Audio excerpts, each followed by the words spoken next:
Get the... Hello, and welcome to my series about J.D. Salinger's The Catcher in the Rye. This is a book that I read in middle school, I think, and at the time, I remember liking it. Fast forward many years, and I cannot recall anything about it besides the main character's name, Holden Caulfield, and the fact that he calls things phony a lot. I've talked to some people about this book, and the conclusion I came to about people's perception of this book is that they either really like it or they absolutely hate it. I imagine a lot of this has to do with the book being required reading in school, and that usually sours people's opinions on the books they read, but the juxtaposition is interesting to me. So I invite you all to join me as I reread and analyze, to the best of my ability, The Catcher in the Rye. I will be doing a short summary of each chapter and then a longer analysis portion afterward. I'd like to mention now that I like to limit myself to about 1 to 2 sentences per page for the summaries, since that's not really what I'm here for. The summaries are just a primer for the analysis later on. Because of this, I would like to highly recommend that you go out and read The Catcher in the Rye before watching this video, so you'll have a better understanding of what's going on. I also think it will complement the analysis if you read the book beforehand. With all that out of the way, let's jump right into Chapter 1. Shaw! Our main character is Holden Caulfield, and he's pretty cagey with his personal details with us, the readers. What he does say is that something crazy happened last Christmas, and he wants to tell us about it. He also tells us about his brother, D.B., who had written some short stories that Holden loves, and has now moved on to Hollywood to write movies. Holden went to a school called Pensy Prep, a wealthy and famous school with lots of rich students, which he is not a fan of. Holden thinks back on his interaction with the daughter of the headmaster, Selma Thurmer, and recognizes that she was a nice, genuine girl, but not anything to write home about. Holden watches a football game between Pensy Prep and Saxon Hall up on a hill in the cold, since his jacket and gloves were stolen by some other student. He's not at the game because he had returned from New York for a fencing meet, but as the manager, he left all of the fencing gear on the subway, so the team just went home. He also wanted to visit his old history teacher, Mr. Spencer, since he got a note saying he wanted to talk. Holden reveals that he isn't coming back to Pensy Prep since he was kicked out for low grades. Before leaving to see Mr. Spencer, he looks down at the field, thinking about a good memory of throwing a football around with his friends. A final goodbye to Pensy Prep. He runs through the cold to the Spencer household and finally makes it inside. And that's it for the summary. I told you it was going to be short. Shaw! I would like to begin by saying that my literary analysis will not be the same as yours. Everyone will interpret every word in a different way. It's the lovely thing about human nature. We will never truly understand each other. So if I say something that you don't necessarily agree with, that's fine. In fact, that's great, because it means in the back of your head you are doing literary analysis yourself. For me, I like to come back to a single question for all of my analysis. What is the author trying to tell me? I'm going to refer to this question in my head for just about everything I read, and I will do the same when parsing through this book. The story begins with our narrator, Holden Caulfield, displaying a certain disdain towards meaningless banter. Literally in the first sentence, he calls his childhood and family history David Copperfield kind of crap.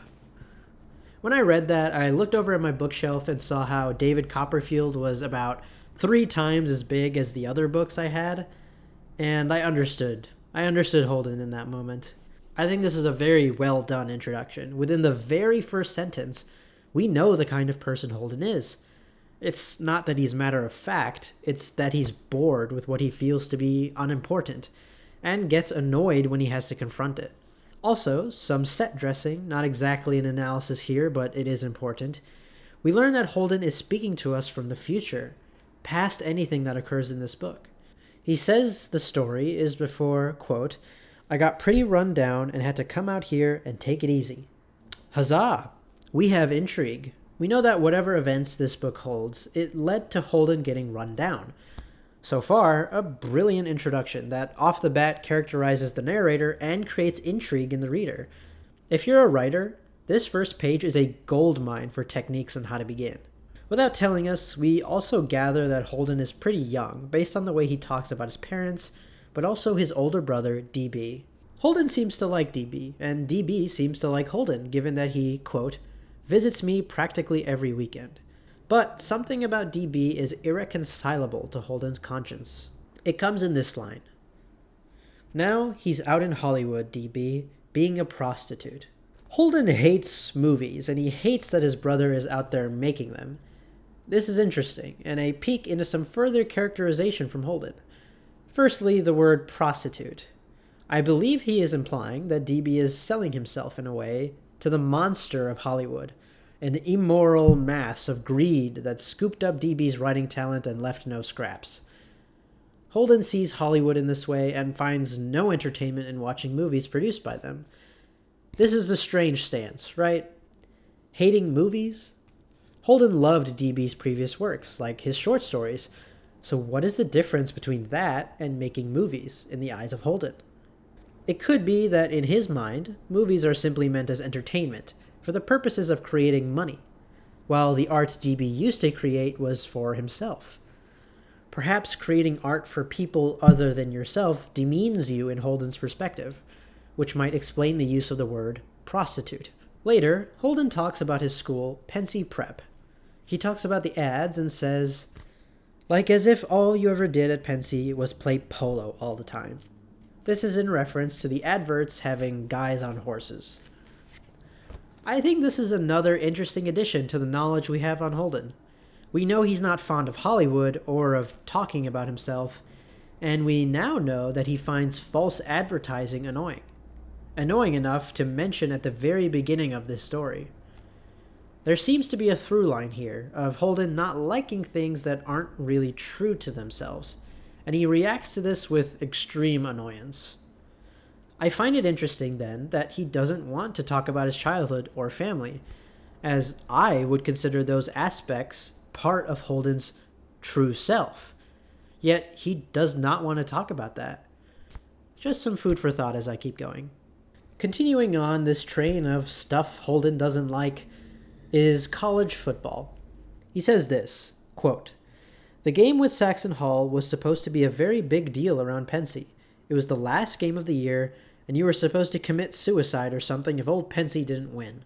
Firstly, the use of the term Old Pensy, like it's an elderly dog or something, gives us one of many instances of Holden's sarcasm, particularly towards things he finds unimportant, but even more particularly towards things other people find important that he thinks isn't. He clearly does not give a shit about the game, or at least he claims he doesn't. In the next sentence, it's revealed that he actually was watching the game from afar. This is perhaps not an instance of direct hypocrisy, but it is a crack in the I don't care about anything facade Holden writes himself as. It almost gives me the thought of people on the internet who hate things just because it's popular. But again, I'm 5 pages into the book, so this will likely not be my final picture of Holden. There's a section here I'm honestly not sure how to take. It's about a girl named Selma Thurmer that Holden knows, and he says, quote, she had a big nose and her nails were all bitten down and bleedy looking, and she had on those damn falsies that point all over the place.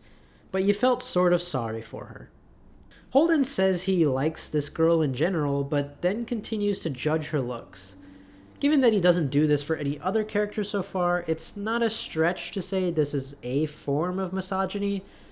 And also the falsies, as they're called, which I'm assuming to be fake eyelashes, is something that strikes more anger than anything else in Holden. Another thing that causes someone to be untrue to themselves is pissing Holden off. It's unclear if he's angry at the people being untrue to themselves or the instruments by which they do it, but we shall see. To finish up the Selma section, Holden likes that she doesn't say anything about how great her father, the headmaster of Pensy Prep, is. While it's not explicit, Holden takes this silence to mean that she knows he's a, quote, phony slob. Pretty damn harsh there, Holden. At this point, we have only Holden's word, which at this point is not super reliable.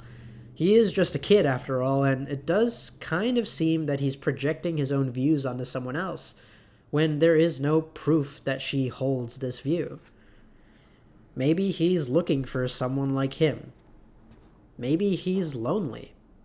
The next section I'd like to talk about is when Holden talks about being the manager of the Pensy Prep fencing team. He's very sarcastic towards the role, as if it means nothing. He also left all of the fencing equipment in the subway and said, quote, "It wasn't all my fault." Well, newsflash, yes it is.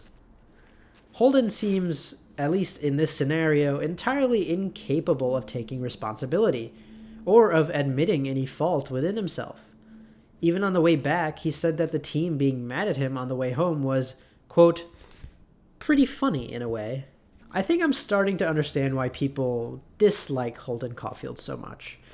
So far, he's been monumentally judgy, while also being unable to recognize his own shortcomings, making him a very annoying character to everyone around him in the book, and perhaps the readers reading his side of the story. Myself, though, I'm not too terribly annoyed right now. I'm just taking in who Holden is. But we'll see if he gets on my nerves later. After this, he acts very flippantly towards his expulsion from Pensy Prep.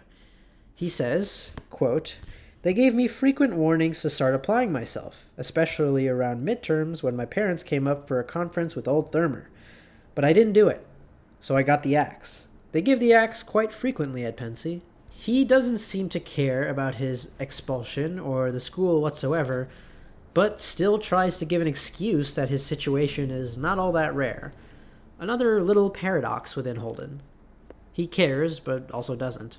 He doesn't want to care about things like school, but can't bring himself to really act like that's the truth, even at the extremes. It also displays a lot of privilege in Holden's life, since it doesn't seem to affect him at all that he is no longer in school, and likely will not be getting a job anytime soon because of this.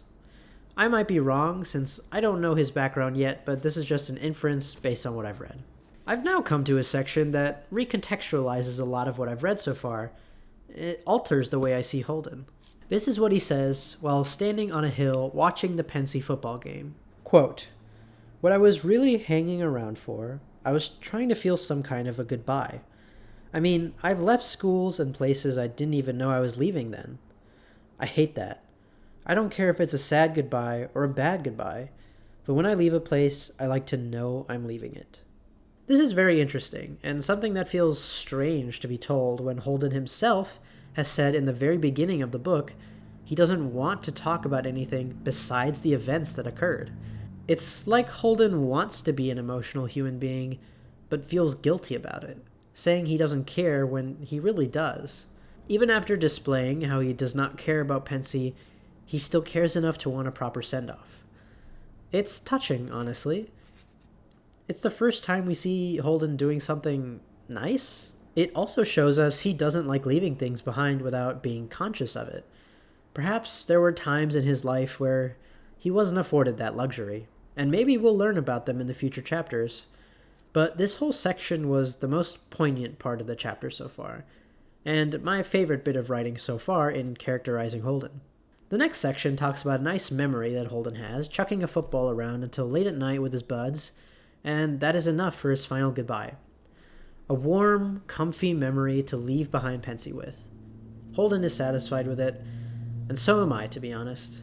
I think reading closely into this book allows me to really bite into Holden's flaws, but these moments where he is allowing himself to be a little emotional in a positive way is a nice change of pace. Perhaps emotional is not the right word. Holden doesn't like fake things, like Pensy Prep, where the adverts display it as a nice, posh, and studious school, or fake eyelashes, or DB's writing career. However, he doesn't take into account what others might be feeling about those things. Maybe Selma Thermer thinks her eyelashes make her look pretty, and she feels confident with them on. Maybe DB actually likes writing movies, and feels they are just as much his art as the short stories. But Holden doesn't see that. He refuses to see that things he sees as fake or unimportant might be the opposite for some other people. So it's not necessarily that he isn't displaying emotions. He displays a lot of emotions in his judgments of other people and towards his own life. It's rather empathy that he doesn't seem to have a good grasp of yet. Another beautifully written moment as he starts rushing towards Mr. Spencer's home. Quote, "It was that kind of a crazy afternoon, terrifically cold and no sun out or anything, and you felt like you were disappearing every time you crossed a road." What a gorgeous sentence, honestly. I feel some emotion building inside me as I read that. Holden currently is literally running from Pensy Prep, running from his idea of fakeness, but also his life for the past couple of years. He said he didn't know why he was running. I think it's because he was sad to leave, even with his nice goodbye, even with his stance on how fake it all is. He's running from school, running from his friends, and it scares him and saddens him. Maybe I'm reading too much into it, but this feels somber in a way the rest of the chapter did not portray. The rest of this chapter describes Holden getting inside the Spencer household and talking to Mrs. Spencer. I want to talk about the syntax in this section, and the rest of the book, as it's a good look into how Holden talks. Quote, "She liked me. At least I think she did." Unquote. Quote, "She was sort of deaf." Unquote. Quote, "I wear a crew cut quite frequently, and I never have to comb it much." Unquote. He's very matter-of-fact with things, very curt about observations. If there's any meaning in this way of speaking, I don't know, but it is a way of showing the youth of Holden. To me, this reads like a young person just kind of saying stuff for the sake of saying stuff. I think this whole story is full of that, to be honest. As much as Holden doesn't care about all that David Copperfield stuff, he goes on tangents quite a bit and includes details that aren't necessarily important to the story. It reads like a stream of consciousness, like someone didn't put much thought into what went in and what should have stayed out. Final thoughts on this chapter. I'm liking it. This is a very easy book to read. I read this chapter in less than 10 minutes, and it's very easy to digest. Holden is a fascinating character. He's extremely flawed, hypocritical, judgmental, and has a strong moral anger towards things he deems fake, and doesn't consider the fact that it's only fake in his perspective. It's a narrator's voice that is very unique and very well done. I didn't find myself actually annoyed with Holden, just interested in what was going on through his head. It's also funny. Holden describes things so curtly and to the point, and also does the same with his judgments, and it leads to everything having the same weight to the story when different things obviously matter more, and it creates a fun humor to the way Holden talks, and to the tone of the book. That was my analysis of Catcher in the Rye Chapter 1. I'll be trucking along doing Chapter 2 very soon, and I hope to see you there. In the meantime, if you enjoyed and want to see more, please like and subscribe, and happy learning!